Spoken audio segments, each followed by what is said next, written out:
Bonjour à tous, je suis Sophie Gervais-Laurando, la bibliothécaire, et aujourd'hui je vous présente un nouveau segment à cette émission. Il s'agit du segment pour ou contre. Alors le segment pour ou contre d'aujourd'hui, c'est sur l'évaluation. Est-ce que vous êtes pour l'évaluation des échecs ou pour l'évaluation des réussites? Il existe différents ministères où on enseigne au Québec, entre autres le ministère de l'Éducation, le ministère de la Défense nationale via l'École des langues pour les militaires qui doivent apprendre soit le français langue seconde, soit l'anglais langue seconde. Ils se doivent être bilingues. Et il y a aussi le ministère de l'Immigration où on donne des cours de francisation aux nouveaux immigrants. Ces trois ministères ont différentes façons d'évaluer, des façons d'évaluer qui paraissent sur les copies des élèves. Entre autres, si vous regardez une copie d'un élève du primaire ou du secondaire, le professeur, ce qu'il va faire, c'est qu'il va enseigner les erreurs sur la copie. Il va utiliser le crayon rouge, entre autres, et il va indiquer là où il y a des erreurs dans la copie. Alors qu'au ministère de l'Immigration, ce que j'aime beaucoup de ce ministère, c'est qu'on va entourer les réussites et non pas les erreurs. Alors, le crayon, il ne sera plus nécessairement rouge, ce qu'on va utiliser. Et je trouve ça fantastique comme méthode d'évaluation. Et ce que je déplore, c'est que les différents ministères ne se parlent pas beaucoup. Alors, les différentes méthodes d'évaluation ne sont pas nécessairement très connues des uns et des autres. D'où l'idée de cette vidéo et j'espère que vous la partagerez en grand nombre.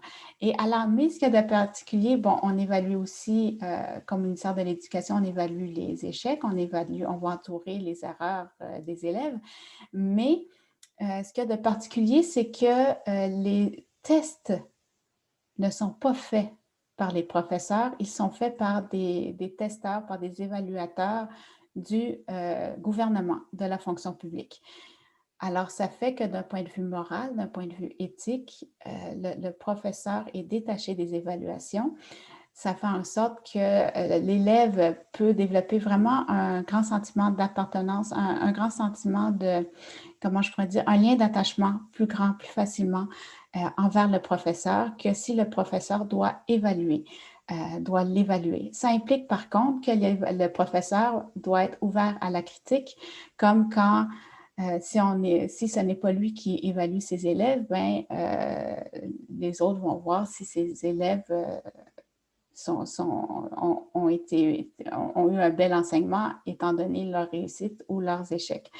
Alors, sur ce, moi, ce que je trouverais formidable, c'est qu'on évalue surtout les réussites, parce que dans la société, je pense que vous voyez dans les médias, on entend beaucoup parler des échecs. Les échecs sont bien vus, entre guillemets. On en entend beaucoup plus parler que les réussites et je trouve ça malheureux quelque part parce que ça, c'est pas ce qui va rendre confiance, ça va pas nécessairement donner confiance aux élèves de développer leur capacité d'apprentissage. Alors ici, moi, je parle surtout de l'enseignement du français parce que j'ai enseigné le français dans différents contextes, mais ça pourrait être appliqué à différentes disciplines, en fait, à toutes les disciplines même.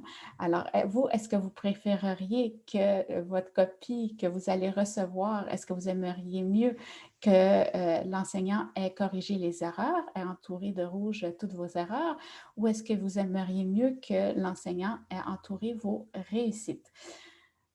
Moi, j'aime mieux les réussites. C'est difficile à atteindre 100% pour 100% de la correction. Probablement que le mieux, éventuellement, ça va être un juste milieu. Mais de prime abord, pour moi, la réussite, ça montre vraiment des valeurs très enrichissantes pour les élèves. Alors, et vous, n'hésitez pas à commenter cette vidéo. Je vous partage sur ce ma chronique que j'ai écrite sur le sujet. Vous pourrez aller la consulter. J'ai réalisé un beau tableau là, qui résume les différentes évaluations entre les trois ministères, le ministère de l'Éducation, de la Défense et le ministère de l'Immigration. Vous pourrez aller voir ça. Et c'est sur mon site web, labibliothécaire.com, pour ou contre l'évaluation des échecs. Dites-moi, qu'est-ce que vous préférez? Est-ce que vous préférez que le professeur entoure de rouge toutes vos erreurs ou est-ce que vous préférez que le professeur entoure de vert toutes vos réussites? N'hésitez pas à commenter la vidéo, à la partager et à vous inscrire à ma chaîne. Sur ce, à bientôt pour un autre épisode.